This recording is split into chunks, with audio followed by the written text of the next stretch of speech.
Hello and welcome back to Cello from the Beginning. Today we'll be doing our second song on the G string. This one is a French carol called Une Vaine Crainte, and as always, the sheet music can be found in the description, and I'll also bring it up on the screen now as we talk and work through it. So this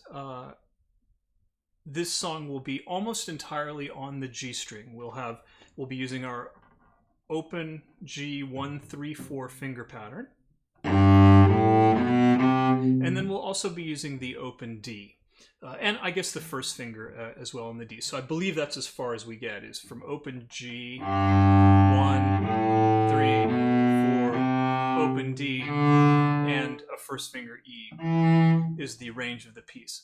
Now you'll see in the music displayed on the screen that we begin with 4 bars of rest. This again we've seen this before, this is a multi-measure rest. So instead of having 4 individual measures with just a rest in the middle, we can combine all those together. And what's going on here is when you get to the play-along track in the accompaniment, there's an introduction. And so you'll just count as it starts: 1 2 3 4, 2 2 3 4, 3 2 3 4, 4 2 3 4, play. And it'll be pretty obvious when we get to that track, but just to remember, don't forget about that introduction when you get to the play along, because otherwise you'll end up, it'll sound very strange. Our tempo marking here, allegretto, which means a little allegro. And so for the purposes of the recording, that's going to be quarter note at 120. So you'll hear, this will be our quarter note tempo. We'll practice a little under that tempo for learning. Now, let's take a look here at the beginning of the notes that we have. So we begin on our G string, and we have a pattern here, or a phrase that goes for 4 bars. And then you'll notice that we have exactly the same phrase again. So if we learn these first 4 bars, we've actually learned the first 8 bars. And it's just going to sound something like this.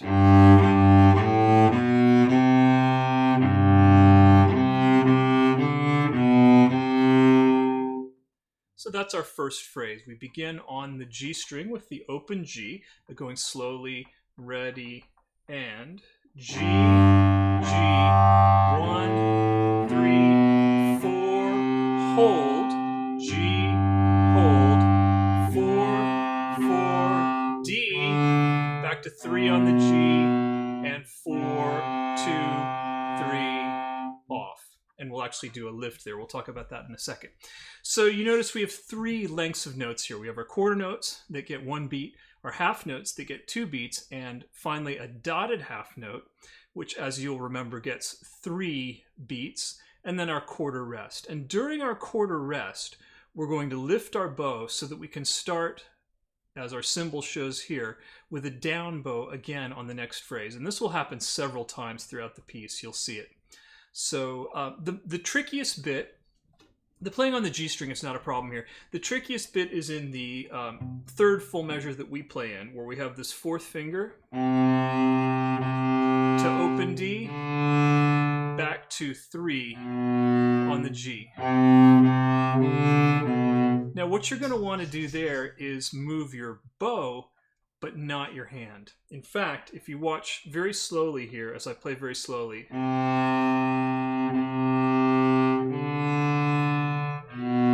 I don't take my hand away, because I don't even lift the fingers really. The only thing I do to make it a little easier to play this open D is I release the pressure on the 4th finger, so that my fingers aren't touching the D string. So I don't get that. I just release the pressure and I move my arm forward a little bit, or my fingers over, so that my fingers aren't resting on the D string, because it's very natural playing on the G.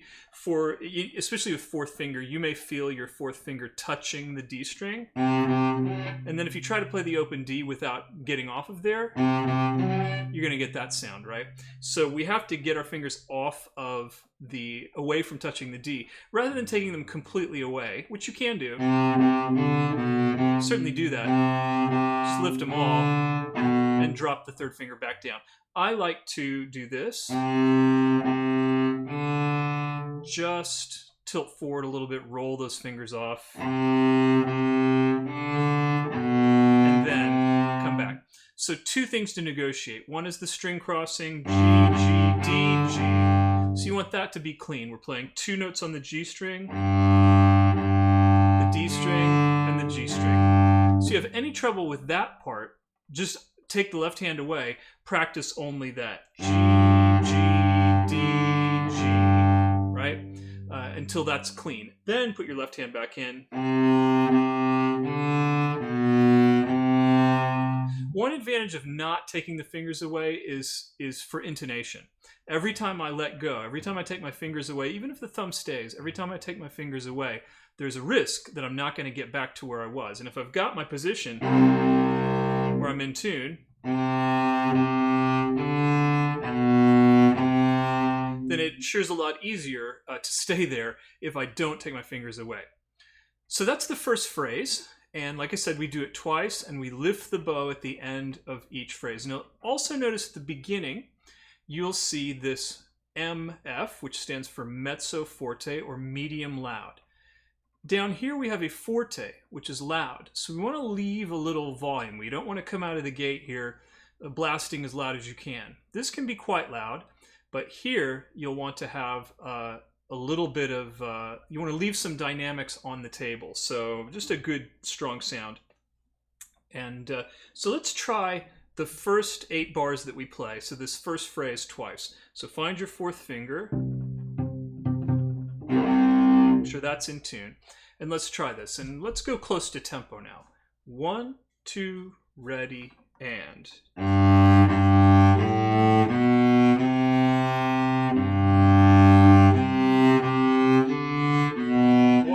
2, 3, lift.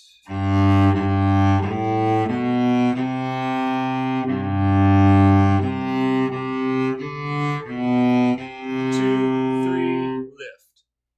All right, if you're comfortable with that, then continue on. With the video, we'll move on to the next section, which is these next 4 bars. So now we're going to begin with the note that we just ended with, which is fourth finger on the G, a C. So we continue now, but we're going to go back and forth across this D string several times. So here we get string crossings with both the bow and the left hand. So I begin slowly here with fourth finger on the G, 4, 4,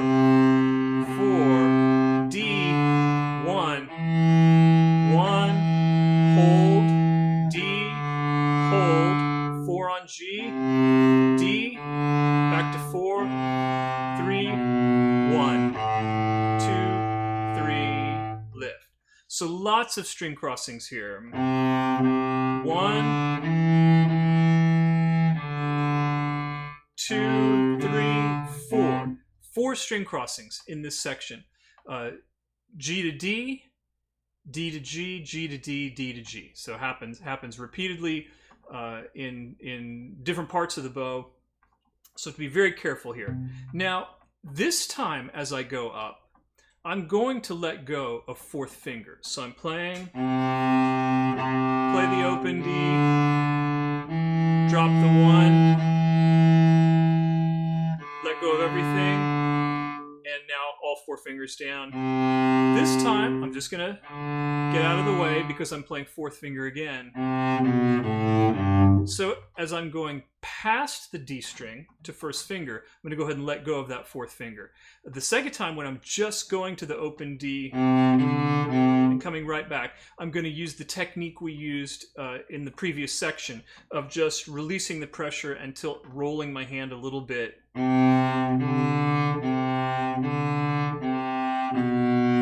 To get out of the way of that D string. So let's try this together slowly. Notice here we're forte, so a nice big sound. Find your fourth finger, tune it with your open C. 1, 2, ready, and.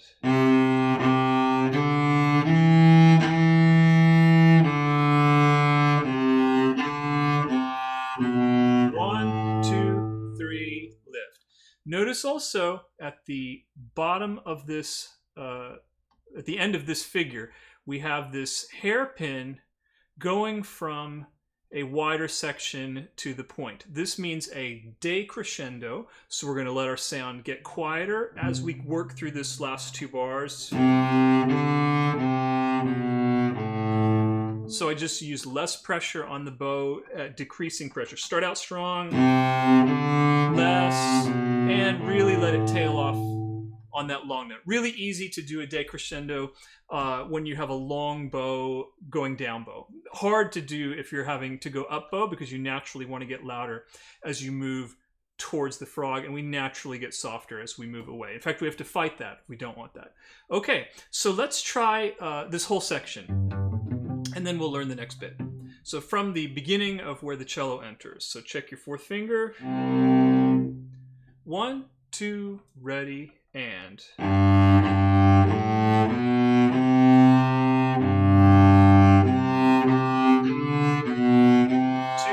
3, lift. 2,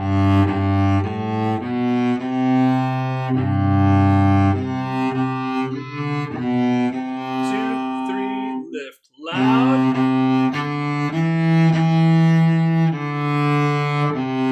Let it decay. 2, 3, lift. All right, that's the opening portion of this song. So now let's go on to the next part. So this looks a little bit like what we just played. In fact, let me play it for you.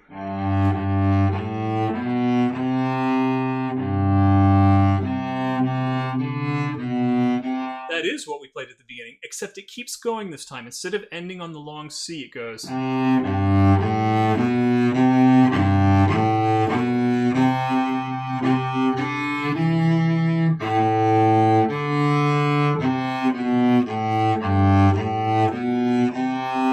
So it's extended and it has dynamic changes. So what do we begin with? We begin with a piano dynamic, which means soft. We play these first 3 bars softly. Then we have a crescendo over 2.5 bars, right? So a gradual crescendo from soft all the way up to loud. And we stay loud to the end of this phrase. And then, of course, we'll have a bow lift again. So again, looking at this, very much, it begins exactly like before, 00134 G4, and then we have a 4403 4, and then it continues out 4G1 3 4. So that's let's do that much. Let's do 1 2 3 4 5.5 bars. So beginning from this line. So find your 4th finger, even though we're not going to play it. We'll be ready. 1 2, and remember quietly. 1 2, ready, play.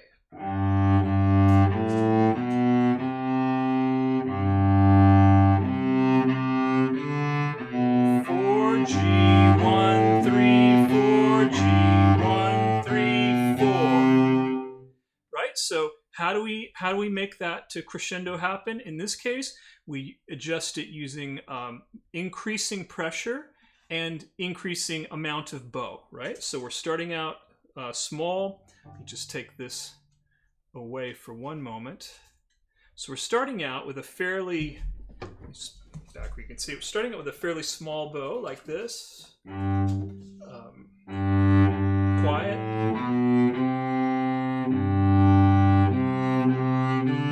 Now I start to increase pressure and bow. Until I'm really leaning in there at the end of that. So that that can be challenging to work out. Remember, we always have to balance bow speed and bow pressure. So if you start increasing your pressure and it starts cracking, that means you have to use more bow left to right, side to side.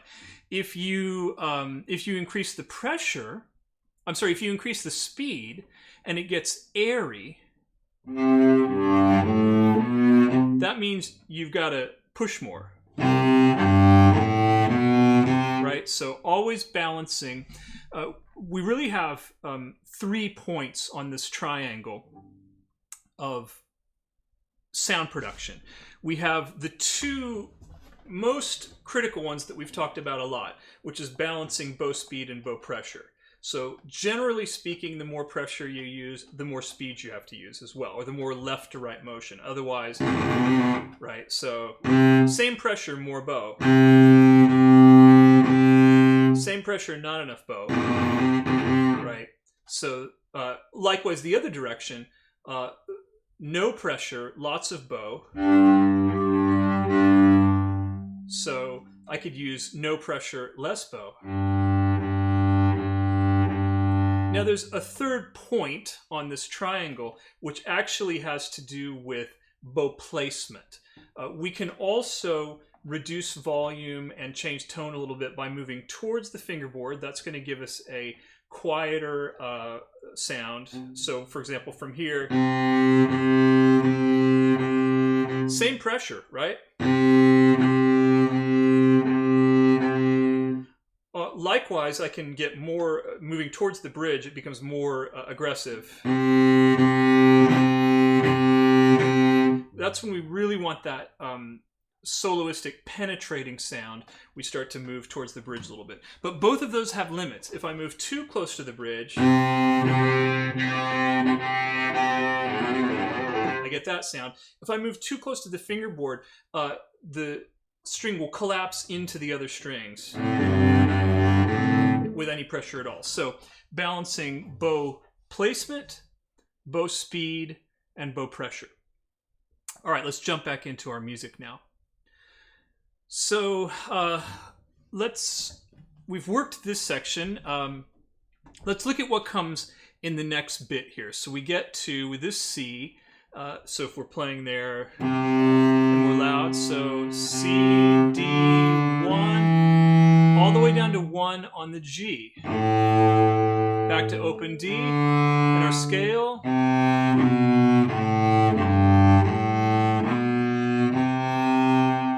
So what's the challenge here? String crossings, we have D string to G string, G string to D string, D string to G string, right? So right in a row, cross, cross, cross. And also 1 on D going to 1 on G. This is a challenge. Now,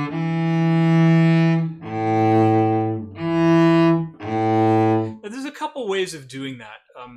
There's a way of barring your finger to get rid of the gap, but I don't want to work on that yet because that's a kind of a more advanced technique.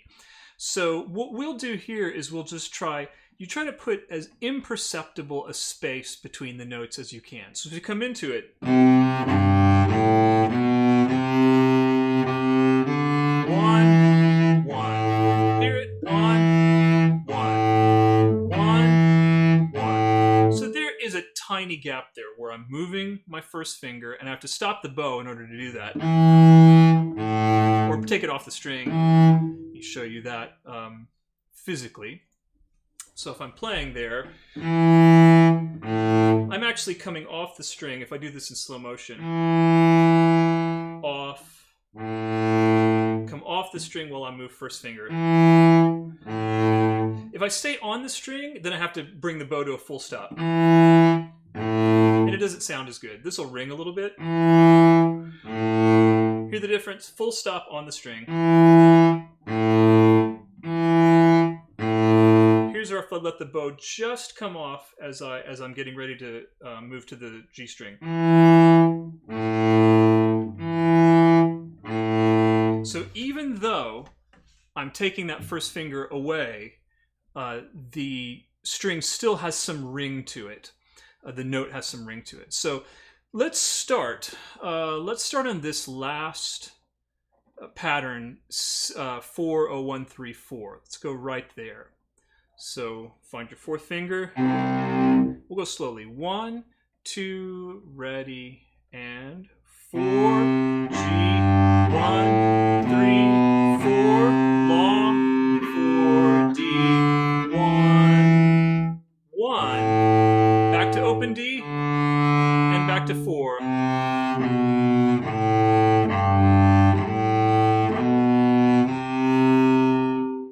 And again, when I've played that 1-1, and I play play to the open D, I'm not completely taking my finger away. I'm doing that roll, just like we did before on fourth finger. I'm doing it this time with first finger.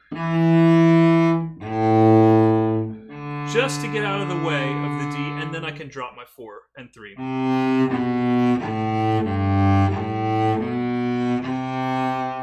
So let's try now this entire section from the beginning of the first line that's on the displayed, measure 17. So we're starting piano. We're going to go all the way up to forte and then finish it out forte. 1, 2, ready, and.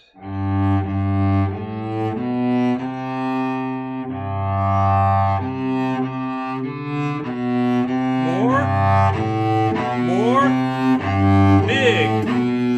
Stay there. 1, D. Stay big. 1, 2, 3, off. Right? So this is a real challenge. Staying loud. This is one of the first pieces that we've had a really extended section on, especially on the G string. We're really trying to project sound. So you have to have a really nice, strong, really letting the arm weight get into the string. Really letting that, playing in kind of that, lower 2/3 of the bow. Really letting the sound project. So that's will be a good challenge for you at this point, is to see just how loud you can actually play and keep it clean. All right, let's look at the last bit of the song, starting here where we left off. This will be measure 28, and this is just the ending, and it's a tricky rhythmically. Let me play it for you once. It starts out easy enough.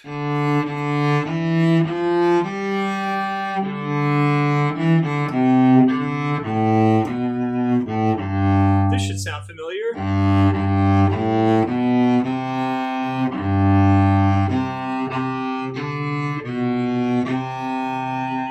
So the last 4 measures we already know. So we're really just going to look at 27 through 30 here, where we begin on the D string, and this part is easy. D, D, 1, 2, watch out there, 4, open D. Now what do we have to remember when we're using 2 and we've been using 3? We're going to want to play like this. It's going to be out of tune. So remember to let that 2 come back, but don't let 4 come back. Check that 4th finger to make sure it doesn't come back. So these 2 bars are easy. D, D, 1, 2, 4, D. Right? Not hard. All right, so let's look at bars 29 and 30, because this is where the challenge is. So we come into this, we have 2 eighth notes and then quarters. 1 and 2, 3, 4 is our rhythm. And string crossings galore. So in slow motion, 1, D, 4 on G, open D, 1 on G. So lots of string crossing going on in there. A good place to slow down and be very careful. And then the rhythm, just the 2 eighth notes in the first beat is all you have to remember. That it's 1 and 2, 3, 4. 1 and 2, 3, 4. So your beat is steady. Your eighths are twice as fast. 1 and 2, 3, 4. And finally, this measure 30. 1, 2, and 3, 4. We begin with a dotted quarter note. A dotted quarter note gets 1.5 beats. It's a quarter note plus an eighth note. So you see the dot in this case represents the first eighth note of the second beat. There's the second eighth note of the second beat. This half note beats 3 and 4. 1, 2, and 3, 4. 1, 2, and 3, 4. Hear it? 1, 2, and 3, 4. So let's try these 2 measures, measure 29 and 30, very slowly for rhythm. 1 and 2, 3, 4. 1 and 2, 3, 4. 1 and 2 and 3, 4. Let me do it once without all the counting. Ready, and...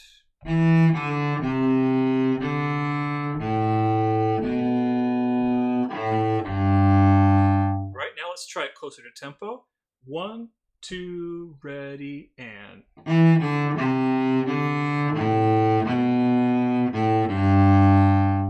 Okay, if you're comfortable with that, let's put these 4 bars together. So we're going to go back to measure 27. 1, 2, ready, and.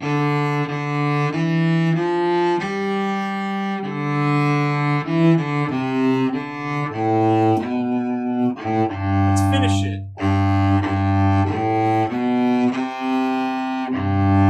Rallentando, so.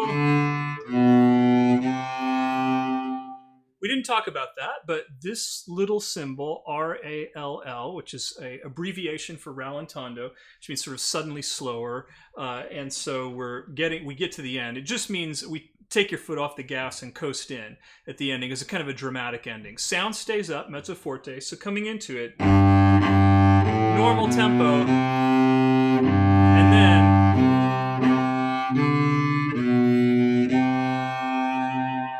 And you'll hear in the accompaniment, there's some eighth notes moving on through there, I believe, so that you'll be able to place the quarters.